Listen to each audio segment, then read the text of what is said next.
ইন্ডিয়াতে করেছি, পশ্চিমবঙ্গে করেছি, কলকাতাতেও করেছি, সৌদিতে করেছি। ব্যক্তিগতভাবে আমি কখনো কেউ বলতে পারবে না যে আমি কারোর কাছ থেকে টাকা চেয়ে নিয়েছি। আমি সবসময় বলেছি ভাই দিস ইজ দ্য রিয়েলিটি, দেন আপনি এখন চিন্তা করতে পারেন যে কিভাবে করলে উভয়ের জন্য এহসান হয়। এটা আমাদের দেশে আলেম সমাজ থেকে শুরু করে ইসলামিক গানের শিল্পীরাও এই ব্যাপারে খুব বেশি ভুক্তভোগী। মুনাইম ভাই, আপনার স্টেজ পারফরমেন্স এখন কেমন করা হয়? আচ্ছা, শুরু থেকেই আমার স্টেজ পারফর্মটা ভালো ছিল। আমি যখন কর্মজীবনে ঢুকে গিয়েছি, আপনি হয়তো জানেন যে আমি একাধিক কাজের সাথে যুক্ত। গানটা হচ্ছে আমার একটা প্যাশন, মানে আমার খুব শখের জায়গা, আমার ব্লাডের সাথে মিশে আছে।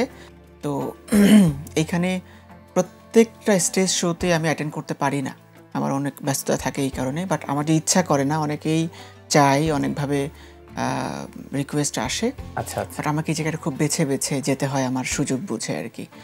দেশের বাইরেও থাকতে হয় অনেক সময়, অনেক কাজে। তো যার কারণে আমার স্টেজ পারফরমেন্সটা আমি খুব লিমিটেড আকারে করি, একটু বেছে বেছে করতে হয় আর কি, সুযোগ বুঝে। বছরে এখন কি কত দু একটা করা হয় কি? না, বেশিই করা হয়, বেশি করা হয় অ্যারাউন্ড 10। আচ্ছা, এরকম আর কি। দেশে তো করা হয়, দেশের বাইরেও কি কখনো এই শুধু গানের সুবাদে যাওয়া হয়েছে কিনা?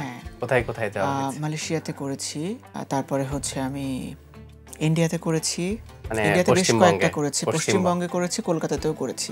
আচ্ছা আচ্ছা আচ্ছা, তারপরে আমি সৌদিতে করেছি, কয়েকটা জায়গায় করেছি। দেশের বাইরে সর্বপ্রথম কোথায়? এরপর সর্বপ্রথম ইন্ডিয়াতেই শুরু হয়েছে, তারপর মালয়েশিয়াতে।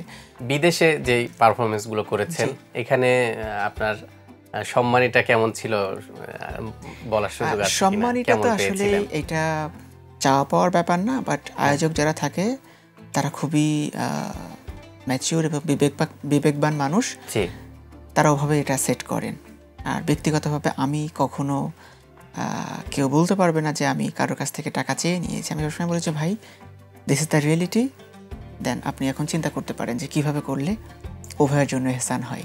আচ্ছা আচ্ছা, মানে সেটা বোথ ফর কান্ট্রি এবং কান্ট্রির বাইরে সব জায়গাতে, দুই জায়গাতেই। হ্যাঁ, বাট আবার এখানে ভিন্ন গল্প আছে। এই গল্পটা সবার জন্য সিমিলার, যে এই না চাওয়াটা বা না বলে দেওয়াটা, যেটা অনেক সময় হয়েছে যে আপনার তেলে টাকা উঠবে না। এটা আমাদের দেশে আলেম সমাজ থেকে শুরু করে ইসলামিক গানের শিল্পীরাও এই ব্যাপারে খুব বেশি ভুক্তভোগী। যে যখনই আপনি বলাটা বন্ধ করে দিয়েছেন, তখনই দেখা যাচ্ছে যে আপনাকে আর ওইভাবে জাহাজি করতেছে না, 5,000 টাকার একটা খাম ধরিয়ে দিয়েছে।